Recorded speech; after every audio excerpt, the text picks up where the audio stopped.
हमने स्टार्ट किया था क्लास 12 सीबीएसई बोर्ड का चैप्टर सोल्यूशन, जिसमें से हम लोगों ने दो टॉपिक कवर किए थे, सॉल्वेबिलिटी और हेनरी लॉ। बहुत इंपॉर्टेंट टॉपिक है, जैसा कि आप बोर्ड पे देख पा रहे हैं। 2017, 18, 14, 19, 23, 22, 25, 24 हर साल लगभग इस टॉपिक से एक क्वेश्चन आते हैं। तो हेनरी लॉ और सॉल्वेबिलिटी बहुत इंपॉर्टेंट टॉपिक है। हमको बोर्ड देने के लिए बहुत ही अच्छे से ये टॉपिक आना चाहिए, तो ही हमारे केमिस्ट्री में अच्छे नंबर आएंगे। चलिए, हमने एक बार मैं थोड़ा सा आपको रिकैप करा। तो हमने पढ़ा था हेनरी लॉ।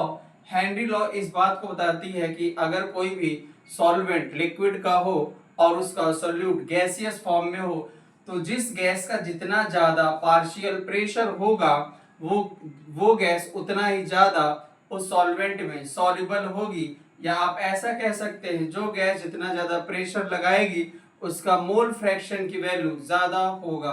हमने बताया था आपको, partial pressure directly proportional to mole fraction of the solute of gas. और जब हमने बताया था डायरेक्टली प्रोपोर्शनल हटता है तो KH एक कांस्टेंट होता है, उसे हम कहते हैं हेनरी कांस्टेंट। हमने आपको एक बात बताई थी, हेनरी कांस्टेंट जो है सॉल्युबिलिटी के इनवर्सली प्रोपोर्शनल होता है।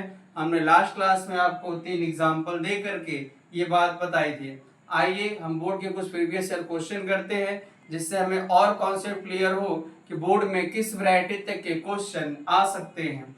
चलिए, पहला क्वेश्चन जो लिया गया है वो लिया गया है कंसंट्रेशन से। देखिएगा, असर्शन रीजन का क्वेश्चन है, 2020 में ये सवाल आया हुआ है।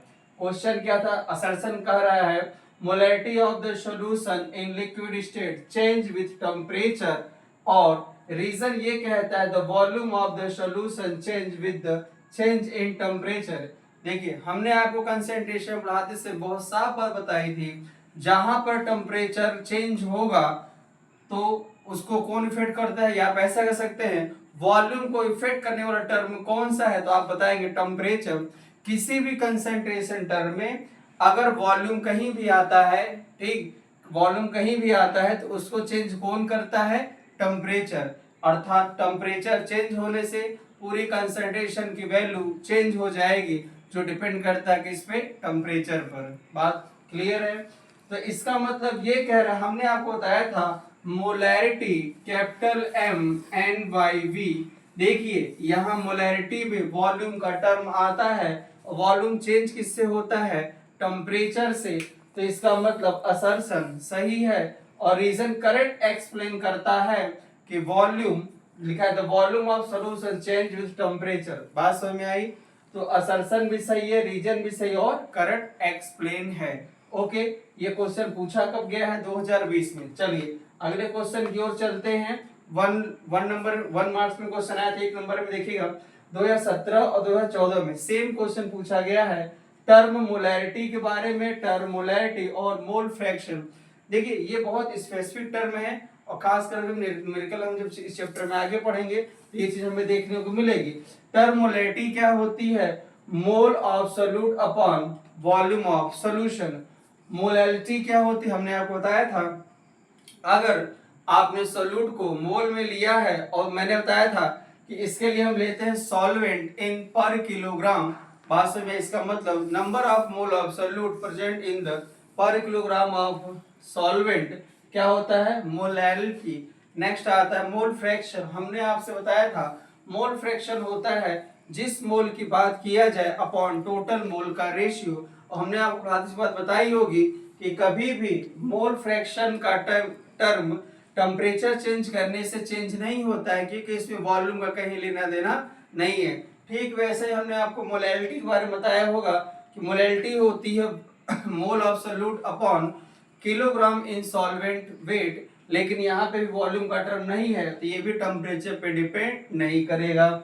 चलिए अगला क्वेश्चन देखते हैं। देखिए 2018-19 में क्या पूछा है? डिफरेंस बिटवीन मोलैरिटी और मोलैरिटी। सेम क्वेश्चन उसी फ्रेम में आया हुआ है। आपको ये जानना है कि बोर्ड में आता क्या है और किस टॉपिक को किस तरीके से पढ़ना है। चलिए 2023 में जो क्वेश्चन है क्या पूछा गया है?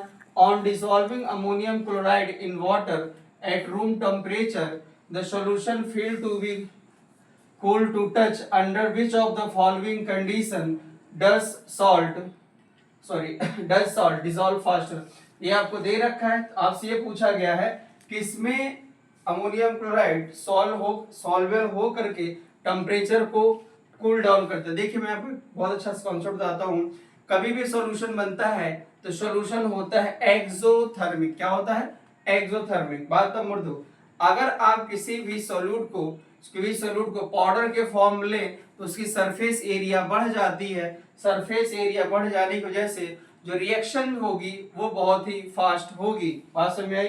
तो आपसे ये जो क्वेश्चन पूछा गया तो आप ये देखिएगा कि पाउडर फॉर्म में कौन सा दे रखा है। देखिए पाउडर फॉर्म में 2 दे रखा है। ठीक, अच्छा भैया, पाउडर फॉर्म में 2 दे रखा है। रिएक्शन का सॉल्यूशन कैसा होता है? एक्सोथर्मिक। बात समझ में आई? ठीक, तो आपको यहाँ पे क्या करना है?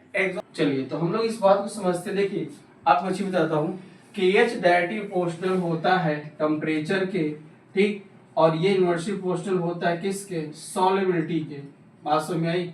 ठीक, के एच डायरेक्टली प्रोपोर्शनल टेम्परेचर और के एच के इनवर्सली प्रोपोर्शनल क्या होता है? सॉल्युबिलिटी।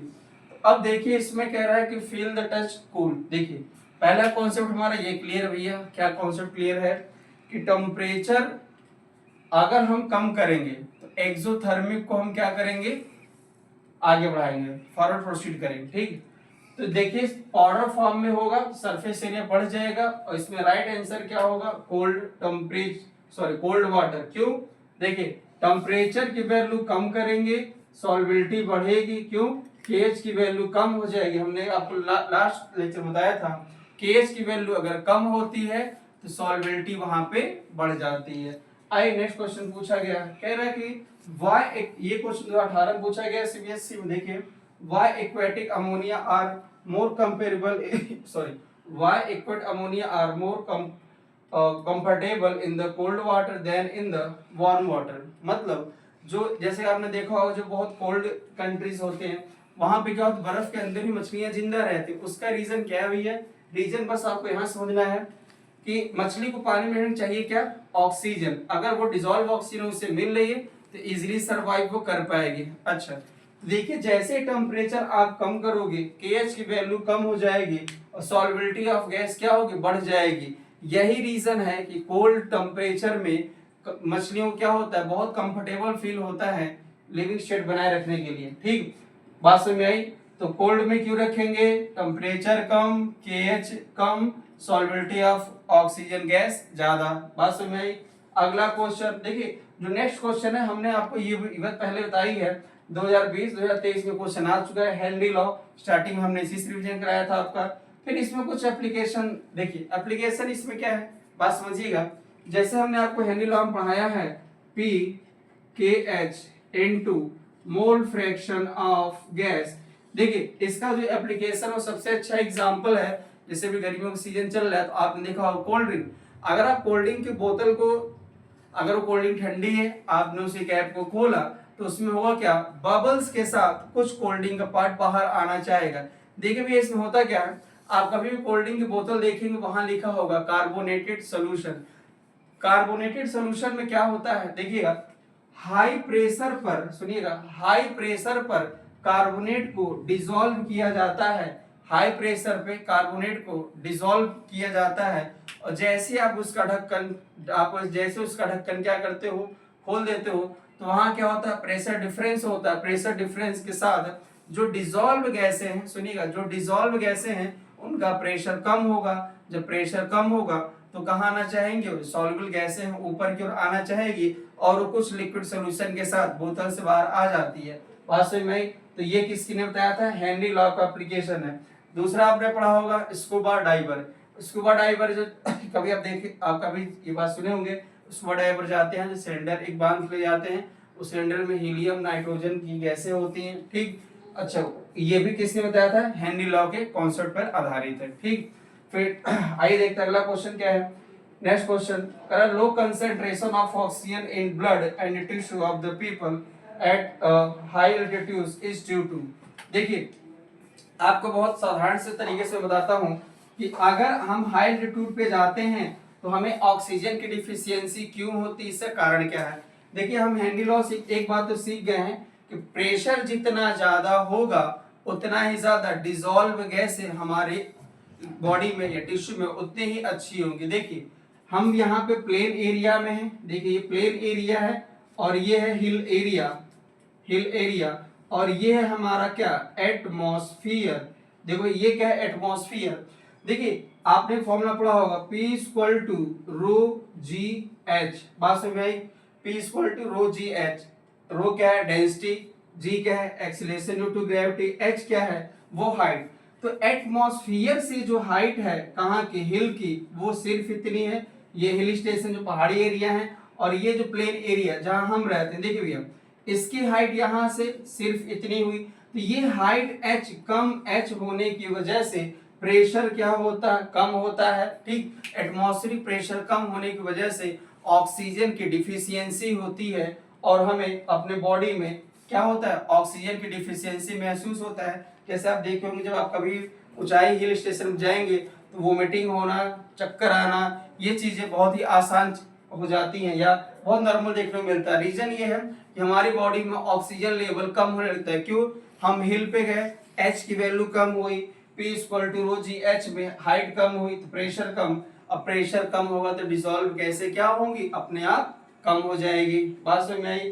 तो इसका आंसर क्या होगा, लोग बात समझ में आई? रीजन इसका यही है, प्रेशर कम हो जाने की वजह से सॉल्युबिलिटी ऑफ गैस डिक्रीज कर जाती है, इसलिए क्या होता है, हमें ऑक्सीजन की डिफिशियंसी होने लगती है। ठीक, तो ये रहा इसका राइट आंसर, लो एटमॉस्फेरिक प्रेशर। बात समझ में आई? देखिए जो अगला क्वेश्चन पूछा गया है 2019 में, इसमें क्वेश्चन दे के आपसे पूछा गया, इसका रीजन बताइए। At higher altitude people suffer from anoxia resulting inability to think. बात समझ में आई? जैसे जैसे आप एटमॉस्फेयर में सॉरी या हिल स्टेशन आप ऊपर जाएंगे या पहाड़ी क्षेत्रों में जाएंगे तो आपको क्या होगा, ऑक्सीजन धीरे धीरे हमारी बॉडी में कम होता जाएगा और हमें चक्कर आने लगेगा, और हमें सोचने समझने शक्ति धीरे धीरे क्या होती है, कम हो जाती है। कभी कभी ऐसा देखा जाता है नोज से ब्लीडिंग भी हो जाती है, तो इसका सबका रीजन क्या है, ऑक्सीजन का पार्शियल प्रेशर में कमी आना। ठीक, एक और टर्म बहुत एनसीईआरटी में यूज किया गया, वो बेंड। बेंड क्या होता है थोड़ा समझिएगा, व्हाट इज बेंड। देखिए ये मेनली स्कूबा डाइवर वगैरह के लिए जो हमारे समुद्र में जाते हैं लोग, ठीक है, खोज करने, उसमें देखिए होता क्या है, ये देखिए सी वाटर में हम गए, ठीक, ये हमारा स्कूबा डाइवर है, ये जैसे जैसे नीचे जाएगा तो यहाँ प्रेशर क्या होगा, बढ़ता जाएगा। अच्छा, अगर कोई स्कूबा डाइवर नीचे जाता है तो उसके पास आरबीसी है, ठीक, उसमें कुछ ऑक्सीजन है, कुछ CO2 थोड़ी बहुत हमारी बॉडी में है, तो होता क्या है, जैसे जैसे स्कूबा डाइवर नीचे की ओर जाएगा प्रेशर बढ़ेगा। अच्छा, जब प्रेशर बढ़ेगा तो क्या होगा, गैसों का वॉल्यूम अपने आप कम हो जाएगा, और फिर जैसे उसको स्कूबा डाइवर नीचे से ऊपर की ओर आएगा तो वॉल्यूम धीरे धीरे उसकी गैसों का क्या होगा, एक्सपेंड करना स्टार्ट कर देगा, और जैसे ही एक्सपेंड करेगा तो कुछ ब्लड की सेल्स जो होती हैं वो हमारी जो ब्लड की वेसल्स हैं उन्हें ब्लॉक कर देती हैं, और बॉडी में स्पॉट जगह जगह पे क्या रेड कलर बन जाता है, जिससे हमें क्या होता है, जिससे हमें देखने को क्या मिलता है, जगह जगह पे रेड रेड कलर के स्पॉट पाए जाएंगे। इसी को हम क्या कहते हैं, बेंड कहते हैं। बात समझ में आई? तो ये जो ब्लड की क्लॉटिंग हो जाए इस जगह जगह, ठीक, बेंड, और कभी कभी इतना हानिकारक होता है ये, इससे आपकी जान भी जा सकती है। ठीक, तो चलिए ये देखिए हमने क्या कर लिया, हेनरी लॉ और सॉल्युबिलिटी का पूरा क्वेश्चन हमने देख लिया, प्रीवियस ईयर में क्या आए हुए हैं। हेनरी लॉ हमने लास्ट टॉपिक पढ़ा रखा है। ठीक, इसके बाद हम स्टार्ट करेंगे osmotic pressure. Thank you so much, पढ़ते रहिए।